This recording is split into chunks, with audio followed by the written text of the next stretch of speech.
మీకోసం తెచ్చింది necklace Mela flat 9.99 VA తో నవంబర్ 29 నుండి డిసెంబర్ 7 వరకు హిల్స్ బ్రాంచ్ త్వరలో ప్రారంభం. సుమన్ టీవీ ప్రేక్షకులకు నమస్కారం. ప్రస్తుతం మనతో పాటు ఉన్నారు సుప్రసిద్ధ జ్యోతిష వాస్తు పండితులు బ్రహ్మశ్రీ డాక్టర్ నాయకంటి మల్లికార్జున శర్మ గారు. వారితో మాట్లాడదాం.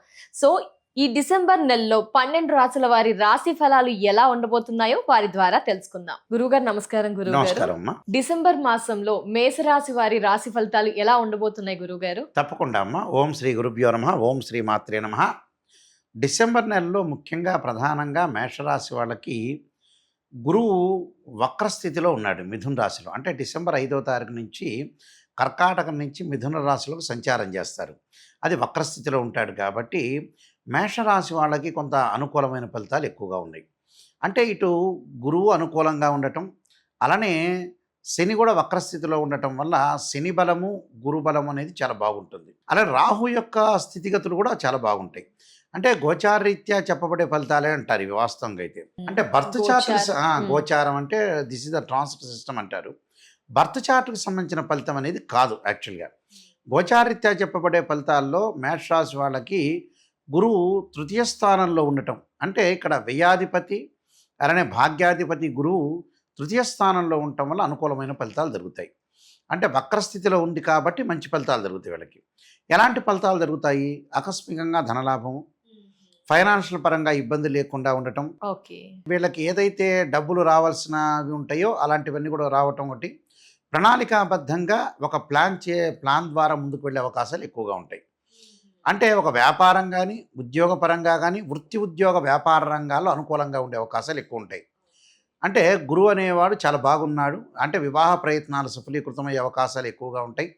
అంటే శుక్రుడు అనేవాడు అనుకూలంగా ఉన్నాడు కాబట్టి, ఎందుకంటే ఈ గురువు వల్ల మంచి జరిగే అవకాశాలు విద్యార్థులకు అనుకూలంగా ఉంటుంది. స్త్రీలకి ఉన్నతమైన అభిప్రాయాలు, స్త్రీలు ఎవరైతే ఉంటారో ఉద్యోగం కానీ వ్యాపారంగా కానీ వాళ్ళు ఏదైతే మానేశారో చదువు కానీ ఎడ్యుకేషన్ పరంగా అవన్నీ కూడా మళ్ళీ స్టార్ట్ చేసుకునే అవకాశాలు ఎక్కువ ఉంటాయి.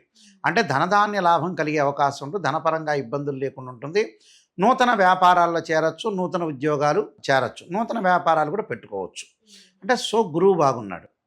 అలానే శని వక్రస్థితిలో మీనరాశిలో సంచారం చేయడం వల్ల శని వల్ల కూడా అధిక లాభం కలిగే అవకాశాలు ఉంటాయి. గతం కంటే కూడా ఇప్పుడు ఆరోగ్యపరంగా మంచి ఫలితాలు జరిగే అవకాశాలు ఎక్కువగా ఉంటాయి. అంటే వక్రస్థితిలో ఉన్నాడు కాబట్టి ఆరోగ్యపరంగా ఇబ్బందులు లేకుండా ఉండే అవకాశం ఉంటుంది. దీర్ఘకాలిక వ్యాధులు ఉన్న వాళ్ళు కూడా వాళ్ళకి ఆరోగ్యపరంగా మంచి మెరుగైన ఫలితాలు పొందే అవకాశాలు ఎక్కువ ఉంటాయి. అలానే రాహు యొక్క ఫలితం, రాహు లాభస్థానంలో ఉండటంలో విదేశాలకు వెళ్ళటమే కాకుండా వాళ్ళు చేయాల్సిన పని ఏదైతే ఉంటుందో వాళ్ళు సర్వత్రా విజయం లభించే అవకాశాలు ఎక్కువ ఉంటాయి. అంటే వాళ్ళు ఏదైతే ఒక పని చేయాలనుకుంటారు, సహజంగా ప్రతిరోజు కూడా ఒక మనిషి పని చేయాలనుకుంటాడు, ఆ పని అనేది విజయం సాధించే అవకాశాలు ఎక్కువ ఉంటాయి. అంటే ఇక్కడ శని బాగున్నాడు, గురువు బాగున్నాడు, రాహు బాగున్నాడు, 3 గ్రహాలు చాలా బాగున్నాయి. అయితే మరి మిగతా గ్రహాల యొక్క విషయాన్ని మనం ముందుగా వెళితే పంచమ స్థానంలో కేతు యొక్క సంచారం, అంటే సంతానపరంగా కొన్ని ఇబ్బందులు కలిగే సూచనలు ఉంటాయి. సంతానపరంగా ఏమిటంటే సంతానం గురువు వల్ల కలిగే అవకాశం ఉంటుంది, కానీ సంతానం కలిగిన తర్వాత వాళ్ళ యొక్క పెళ్ళిళ్ళ గురించి కానీ వాళ్ళ యొక్క ఎడ్యుకేషన్ పరంగా కానీ వాళ్ళ లైఫ్ని ఎలా ఎన్హాన్స్ అవుతుంది అనే విషయాల్లో పేరెంట్స్ కొంచెం ఆందోళన పడే అవకాశాలు ఎక్కువ ఉంటాయి. అదొకటి.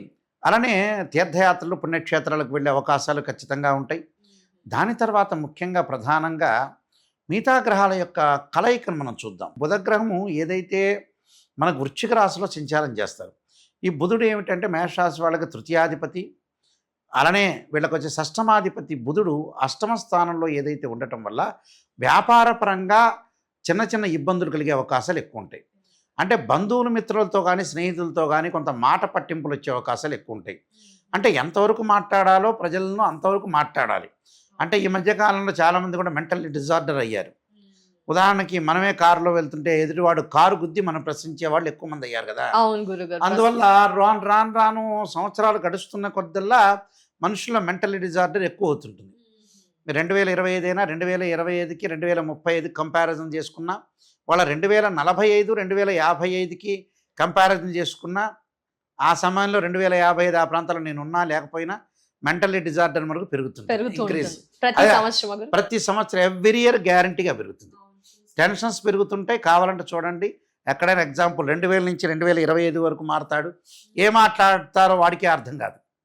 అలాంటివన్నీ బుద్ధిబలం తగ్గే అవకాశం ఉంటుంది. బ్రెయిన్ మెచ్యూరిటీ వాల్యూస్ అనేవి తగ్గుతుంటాయి. అంటే ఈ రాశి వారికేనా గురువు గారు?